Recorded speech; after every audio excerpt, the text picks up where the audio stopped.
Hello everyone, welcome to my YouTube channel. आज की worksheet हमारी 26, डेट है 24 दिसंबर 2020 और आज का टॉपिक है हमारा प्राइम फैक्टराइजेशन ऑफ क्यूब। तो जो हमने क्यूब्स नंबर पढ़े थे उनका प्राइम फैक्टराइजेशन करेंगे। तो प्राइम फैक्टराइजेशन से पहले वर्ड है प्राइम। तो आपको पता है प्राइम नंबर्स कौन कौन से होते हैं? प्राइम नंबर्स कौन से होंगे? जो 1 के और खुद के टेबल में आए, जैसे 2, 3, 5, 7, 11, ये सारे नंबर्स होंगे हमारे प्राइम नंबर। तो अगर आपसे क्वेश्चन पूछा जाए smallest prime number, smallest prime number, तो स्मॉलेस्ट प्राइम नंबर क्या हो जाएगा? 2। और आपको याद रखना, ये एक क्वेश्चन और आ सकता है कि 2 एक ऐसा प्राइम नंबर है जो इवन भी है। 2 के बाद कोई भी इवन नंबर प्राइम नहीं होगा। तो ये हो जाएगा हमारा स्मॉलेस्ट प्राइम नंबर। और इवन नंबर वो होगा 2। 2 सबसे छोटा प्राइम नंबर भी होगा और 2 एक अकेला इवन नंबर है जो प्राइम है। तो अब देखते हैं हमें क्या एग्जांपल दिया हुआ है। तो प्राइम फैक्टर्स जब आपको फाइंड करने होंगे तो उसमें सिर्फ और सिर्फ प्राइम नंबर्स आएंगे। जब हम ऐसे क्वेश्चन में हमें दिया 500 के हमें फैक्टर्स फाइंड करने हैं, प्राइम फैक्टर्स, तो इस लाइन के लेफ्ट साइड में जितने भी हम नंबर्स लिखेंगे वो सारे प्राइम नंबर्स होने चाहिए और कोई भी नंबर इसमें नहीं आएगा। तो पहले 2 से आ जाएगा, तो कितने पे? 250 पे। फिर ऐसे 2 से जब डिवाइड करेंगे 125। फिर 125 ये कितने से जाएगा? 5 से। 5 से 125 कैंसिल होगा 25 पे। फिर से 5 से कैंसिल होगा 5 पे और फिर 5 से कैंसिल होगा 1 पे। तो अगर हम बात करें कि 500 के प्राइम फैक्टर्स क्या होंगे, तो प्राइम फैक्टर्स होंगे 2 मल्टीप्लाई 2 मल्टीप्लाई 5 मल्टीप्लाई 5 मल्टीप्लाई 5। इसके बाद बात करते हैं हम परफेक्ट क्यूब की। परफेक्ट क्यूब, हमने इनसे पहली क्लासेस में परफेक्ट स्क्वायर्स के बारे में पढ़ा था कि वो नंबर जिसका एग्जैक्ट स्क्वायर रूट फाइंड हो सके वो परफेक्ट स्क्वायर होता है। जैसे अगर हम स्क्वायर की बात करें, स्क्वायर में हम एग्जांपल ले लें 64, तो 64 का स्क्वायर रूट आपको पता है 8 आएगा। तो 64 का एक परफेक्ट स्क्वायर नंबर है। इसी तरीके से अब हम बात करेंगे परफेक्ट क्यूब नंबर, वो नंबर जिसका एग्जैक्ट क्यूब हम फाइंड कर सकें, वो सारे नंबर्स क्या कहलाएंगे? परफेक्ट क्यूब नंबर, या उन्हें हम कहेंगे सिंपल क्यूब।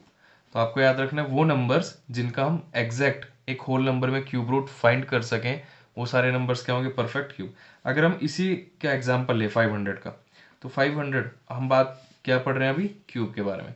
तो क्यूब में आपको याद रखना है, हमने स्क्वायर में तो 2 नंबर्स का फैक्टर्स बनाया था कि जहां 2 नंबर्स थे उनमें से एक नंबर बाहर लेते थे। अब जब क्यूब की बात करेंगे तो हम 3 नंबर यूज करेंगे। कितने? 3 डिजिट्स। 3 डिजिट्स। जब 3 डिजिट्स इक्वल होंगी तब उसमें से एक नंबर बाहर आएगा। तो अगर हम इसे 500 को लिखें, तो 500 को हमने लिखा 2 मल्टीप्लाई 2 मल्टीप्लाई 5 मल्टीप्लाई 5 मल्टीप्लाई 5। तो इन 3 5 में से तो एक 5 बाहर आ जाएगा, लेकिन यहाँ पे एक 2 की कमी है। यहाँ पे क्या है? एक 2 की कमी है। अगर हमारे पास एक 2 एक्स्ट्रा होता है इसमें, तब ये भी 2 का एक पेयर बन चुका होता। तो यहाँ पे हम क्या करें, अगर इस क्वेश्चन में यहाँ भी 2 से मल्टीप्लाई कर दें और यहाँ भी 2 से मल्टीप्लाई, तो इन 3 में से भी हम एक 2 ले सकते हैं। तो ये कितना हो जाएगा? 500 मल्टीप्लाई 2 कितना हो जाएगा? 1000। तो 1000 का अगर हम क्यूब रूट, आपको याद रखना क्यूब रूट का सिंबल क्या होगा कि यहाँ पे आप हल्का सा एक छोटा सा 3 बनाएंगे ऊपर की तरफ। अगर आपने ऐसे लिखा तो ये हो जाएगा स्क्वायर रूट को 3 से मल्टीप्लाई किया। आपको किस तरीके से बनाना है ये सिंबल, और यहाँ पे एक 3। तो 1000 का क्यूब रूट क्या हो जाएगा? 5 इंटू 2 कितना होगा? 10। तो मतलब 1000 को कह सकते हैं एक परफेक्ट क्यूब नंबर। 1000 क्या होगा? एक परफेक्ट क्यूब नंबर, क्योंकि हम इसका एक क्यूब फाइंड कर सकते हैं। अब हमें कुछ एग्जांपल्स दिए हैं सॉल्व करने के लिए। पहला एग्जांपल में दिया हमें 3325 का प्राइम फैक्टर्स फाइंड करने हैं। 3325, तो आप देखेंगे इसके लास्ट में 5 है, तो सबसे पहले हम 5 से डिवाइड कर लेते हैं। या 5 से पहले आप चेक करेंगे 2 से तो नहीं हो सकता क्योंकि लास्ट डिजिट इसकी इवन नहीं है। अगर 3 से करना होगा तो हम सारी डिजिट्स को ऐड करेंगे। 3 + 3 6, 6 + 2 8, 8 + 5 13। 13 3 के टेबल में नहीं आता, तो किससे डिवाइड होगा? 5 से। पहले किससे जाएगा? 6 से। 5 × 6 30, तो यहाँ पे 3 आपके पास रिमाइंडर बचेगा, फिर आ जाएगा 2। फिर 6 से जाएगा, फिर 25 बचेगा, फिर आ जाएगा यहाँ पे 5। ये फिर लास्ट में 5 है, 5 से डिवाइड होगा। पहले 1 पे आएगा, फिर 3 पे आएगा और फिर 3 पे। फिर ये आ जाएगा, अब ये जाएगा 7 से 19 पे, और 19 एक प्राइम नंबर है तो 19 खुद आ जाएगा 1। तो हम लिख सकते हैं 3 3 2 5 के प्राइम फैक्टर्स क्या होंगे, 5 × 5 × 7 × 19, ये होंगे इसके प्राइम फैक्टर्स। नेक्स्ट नंबर हमें दिया हुआ है 1728। तो जैसे आप देख सकते हैं 1728 लास्ट में यूनिट डिजिट है, तो ये तो 2 से डिवाइड होगा। तो 2 से 17 पहले कितने 8 से जाएगा 16, फिर 6 से, फिर 4 से, फिर से 2 से डिवाइड करेंगे, आ जाएगा 4 3 2, फिर 2 से डिवाइड करेंगे 2 1 6, फिर 2 से डिवाइड करेंगे 1, आ जाएगा 0 8 108, फिर 2 से डिवाइड करेंगे, ये आ जाएगा 5 4, ये फिर 2 से डिवाइड होगा 2 से, और ये 7 से, 27, फिर 3 से डिवाइड होगा 9 पे, फिर ये 3 से डिवाइड होगा 3 पे, और फिर 3 से डिवाइड होगा 1 पे। तो 1728 के अगर हम प्राइम फैक्टर्स लिखें तो क्या हो जाएगा, 1 2 3 4 5 6, 6 बार तो 2 आ गया, 1 2 3 4 5 6, मल्टीप्लाई 3 × 3 × 3, तो ये हो जाएंगे इसके प्राइम फैक्टर्स। फिर हमें नेक्स्ट पार्ट दिया हुआ है, नेक्स्ट पार्ट में हमारे पास नंबर है 27। तो 27 के तो अभी आपने जस्ट देखे, ये यहाँ से यहाँ तक अगर हम देखें तो ये 27 के प्राइम फैक्टर्स हैं, तो हम ये लिख सकते हैं 27 के प्राइम फैक्टर्स क्या होंगे, 3 × 3 × 3। नेक्स्ट क्वेश्चन हमें दिया हुआ है 1000। नेक्स्ट पार्ट हमारे पास है 1000, हमें 1000 के प्राइम फैक्टर्स फाइंड करने हैं। अगर आप इसे स्प्लिट करके लिखना शुरू करो, 1000 को हम क्या लिख सकते हैं, 100 × 10। अब 100 को भी स्प्लिट कर दो, क्या 10 × 10 × 10। आगे 3 नंबर्स, लेकिन हमें चाहिए प्राइम फैक्टर्स, तो आप इसे भी स्प्लिट कर लो। 10 को क्या लिख सकते हैं, 2 × 5 मल्टीप्लाई, इस 10 को भी क्या लिखेंगे 2 × 5, इस 10 को भी क्या लिखेंगे 2 × 5। अब सारे नंबर्स सीरीज में लिख देते हैं, 2 × 2 × 2 मल्टीप्लाई 5 × 5 × 5। तो ये हो गए 1000 के प्राइम फैक्टर्स। अब जो नेक्स्ट एग्जांपल हमें दिया हुआ है, हमें कहा गया कि राम एक स्टूडेंट है, राम के पास एक क्यूबॉइड बॉक्स है, एक बॉक्स है जिसकी डायमेंशंस हमें दी है 15 सेंटीमीटर, 30 सेंटीमीटर और 15 सेंटीमीटर। ये लेंथ ब्रेथ हाइट, ये एक बॉक्स है जिसकी लेंथ ब्रेथ हाइट हमें दी हुई है। अब उसे राम को इनमें से, इस पूरे क्यूबॉइड में से क्यूब्स फॉर्म करने हैं, क्यूब्स बनाने हैं। आपने जैसे देखा है ना क्यूब, इस तरीके से क्यूबिकल बॉक्स बनाने हैं। तो हमसे क्वेश्चन पूछा है कि और कितने बॉक्स उसे चाहिए होगा, और इस डायमेंशंस के कितने बॉक्स उसे चाहिए ताकि वो क्यूब्स बना सके। तो आपको याद है volume of cuboid, volume of cuboid क्या फॉर्मूला था हमारा, length multiply breath multiply height. जब भी इस तरीके से क्वेश्चन आएंगे हमारे पास दोनों की वॉल्यूम इक्वल रख देंगे, वॉल्यूम ऑफ क्यूबॉइड और वॉल्यूम ऑफ क्यूब हम इक्वल रख लेंगे। तो पहले हम वॉल्यूम ऑफ क्यूबॉइड फाइंड कर लेते हैं, 15 × 30 × 15। अब आप इसके फैक्टर्स बना लो। फैक्टर्स 15 के क्या होंगे, 3 × 5 मल्टीप्लाई, 30 को क्या लिख सकते हैं 15 × 2, 15 को क्या लिख सकते हैं 3 × 5। अब इस 15 को भी स्प्लिट कर लेंगे, 3 × 5 मल्टीप्लाई, 15 क्या हो जाएगा 3 × 5 मल्टीप्लाई 2 × 3 × 5। अब इन सबको हम एक सीरीज में लिख लेते हैं। सबसे पहले क्या आ जाएगा 2 मल्टीप्लाई 1 2 3, 3 बार 3 दिए हुए हैं तो हमने 3 बार 3 को लिख लिया। 5 भी कितनी बार रिपीट हो रहा है 3 टाइम्स, तो 5 × 5 × 5, ये आ गया हमारे पास। 2 × 3 × 3 × 3 × 5 × 5 × 5। तो अगर आप देखें ध्यान से तो यहाँ पे एक 3 का भी पेयर बन रहा है और 5 का भी पेयर बन रहा है, सिर्फ 2 का पेयर नहीं बन रहा। तो अगर हमें वॉल्यूम ऑफ क्यूब जब हम फाइंड करेंगे तो यहाँ पे 2 का भी पेयर बनना चाहिए, क्योंकि वॉल्यूम ऑफ क्यूब क्या होती है L × L × L। तो अगर हम इस 2 के पेयर को भी कंप्लीट कर दें तो हम उसमें से नंबर ऑफ क्यूब्स बना सकते हैं। बस हमें इस क्वेश्चन में क्या करना है, तो कितने 2 चाहिए हमें 2, क्योंकि एक हमारे पास है, अगर 2 और मिल जाए तो इसका पेयर पूरा कंप्लीट हो जाएगा।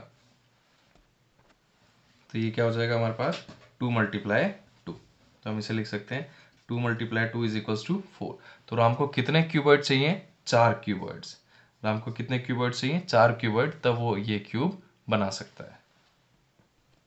अब क्वेश्चन नंबर फर्स्ट में हमसे पूछा है कौन सा परफेक्ट क्यूब नहीं है। ए पार्ट दिया हमें 216। तो आपको देखना है 216 क्या किसी का क्यूब रूट है, क्या कोई ऐसा नंबर है जिसको 3 पर मल्टीप्लाई करें तो 216 आता हो। तो या तो आप इसके फैक्टर्स फाइंड करेंगे, जैसे आपको बताया था अभी हमने प्राइम फैक्टर्स फाइंड करे थे, और अगर आपको क्यूब्स याद हैं तो आप देखेंगे ये किसका क्यूब है, 6 का क्यूब। तो ये तो एक परफेक्ट क्यूब है। सेकंड पार्ट हमें दिया हुआ है 10,000।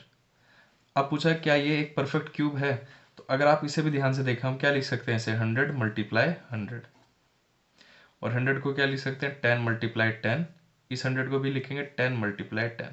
तो यहाँ 3 10 में से एक 10 तो बाहर आ जाएगा, सिर्फ एक रह जाएगा। तो ये क्या 10,000 एक परफेक्ट क्यूब नहीं है। C part 729।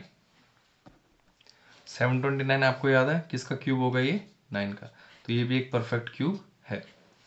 इसके बाद नेक्स्ट पार्ट हमें दिया हुआ है 2025। तो इसके लिए हमें प्राइम फैक्टर्स फाइंड करने पड़ेंगे 2025 के। तो 2025 के जब आप फैक्टर्स फाइंड करेंगे, पहले 5 से जाएगा, 5 इंटू 4 0, और ये आ जाएगा 5 से।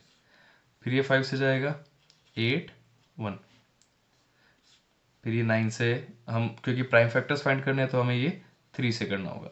3 से करेंगे तो कितना आ जाएगा 2, और यहाँ पे 7, और 27 के बाद आपको पता है कितने आते हैं, ये 9 पे आ जाएगा, फिर 3 से जाएगा 3 पे, और फिर 3 से 1 पे। तो ये क्या इसका नंबर प्राइम फैक्टर्स क्या होंगे, 5 multiply 5 multiply 3 multiply 3 multiply 3 multiply 3। इन तीन में से एक पेयर तो हमें मिल जाएगा, लेकिन बाकी के पेयर्स हमें नहीं मिले, इसलिए 2025 भी एक परफेक्ट क्यूब नहीं होगा। इसके बाद नेक्स्ट पार्ट हमें दिया है 15625। इसी तरह से इसके भी हम प्राइम फैक्टर्स फाइंड करेंगे 15625 के। पहले कितने से 5 से कैंसिल करेंगे, 5 3 15, फिर 5 से 1 पे, 5 से 2 पे, और 5 से 5 पे, फिर आगे 3 1 2 5, लास्ट में 5 है, फिर 5 से चेक करेंगे, 5 से 6 पे जाएगा 30, 5 से 2 पे जाएगा 10, और 5 से 5 पे 625 आ गया। फिर 5 से आएगा, 5 से 1 पे, 5 से 2, 5 से 5, 125, फिर 5 से होगा 25 पे जाएगा, और 25 आपको पता है 5 से, और फिर 5 ये 1 से, तो 3 और 3 6। तो इसमें हम लिख सकते हैं 5 multiply 5 multiply 5 multiply 5 multiply 5 multiply 5। तो ये 3 का पेयर यहाँ से और 3 का पेयर यहाँ से, तो 2 हमें पेयर मिल रहे हैं इजीली, तो ये भी एक परफेक्ट क्यूब होगा। तो बस आपको याद रखना होगा जिसमें पेयर बन जाएंगे वो परफेक्ट क्यूब, और पेयर में अगर एक नंबर भी रह गया तो परफेक्ट क्यूब नहीं है। अब क्वेश्चन 2 में हमसे पूछा है कि किस नंबर से मल्टीप्लाई करें। ए पार्ट दिया है 243। 243 को किस नंबर से मल्टीप्लाई करें कि एक परफेक्ट क्यूब बन जाए। तो इसके लिए हमें इसके फैक्टर्स फाइंड करने होंगे। तो 243 किससे डिवाइड हो जाएगा, 3 से, 3 से 8 पे, 3 से 1 पे, फिर ये 3 से आएगा 27 पे, फिर से 3 पे आएगा 9 पे, फिर 3 से आएगा 3 पे, और फिर 3 से आएगा 1 पे। तो 3 और 2 5 बार आया, 1 2 3 4 5। तो यहाँ से एक पेयर बन गया। अब एक पेयर बनाने के लिए किसकी कमी है, एक 3 की। तो 243 को किससे मल्टीप्लाई करेंगे, तो 243 शुड बी मल्टीप्लाइड बाय 3। तो 243 को अगर हम 3 से मल्टीप्लाई कर दें तो ये कितना आ जाएगा, 3 इंटू 3 9, 4 इंटू 3 12, 3 इंटू 2 6 प्लस 1 7। 243 को अगर हम 3 से मल्टीप्लाई कर दें तो ये एक परफेक्ट क्यूब बन जाएगा। इसी तरीके से नेक्स्ट पार्ट में हमें दिया हुआ 72। बी पार्ट में हमें दिया 72। 72 को किससे मल्टीप्लाई करेंगे परफेक्ट क्यूब बन जाए। तो 72 के भी फैक्टर्स फाइंड कर लेंगे। पहले 2 से आएगा 3 पे, और 2 से 6 पे, फिर ये 2 से आएगा 18 पे, 2 से आएगा 9 पे, अब ये 3 से आएगा 3 पे, और 3 से आएगा 1 पे। तो इसके फैक्टर्स क्या बने, 2 मल्टीप्लाई 2 मल्टीप्लाई 2 मल्टीप्लाई 3 मल्टीप्लाई 3। तो अगर आप ध्यान से देखोगे 2 का तो एक फैक्टर बन रहा है, किसकी नंबर की कमी है, 3 की। तो यहाँ पे हम क्या लिख सकते हैं, तो 72 को भी किससे मल्टीप्लाई करना है, 3 से, ताकि ये नंबर क्या बन जाए, 3 इंटू 2 6, 7 2 2 1 6 का क्यूब बन सके। सी पार्ट दिया हुआ हमें 1 1 8 8। तो 1 1 8 8 इसके भी आप इस तरह से फैक्टर फाइंड करेंगे।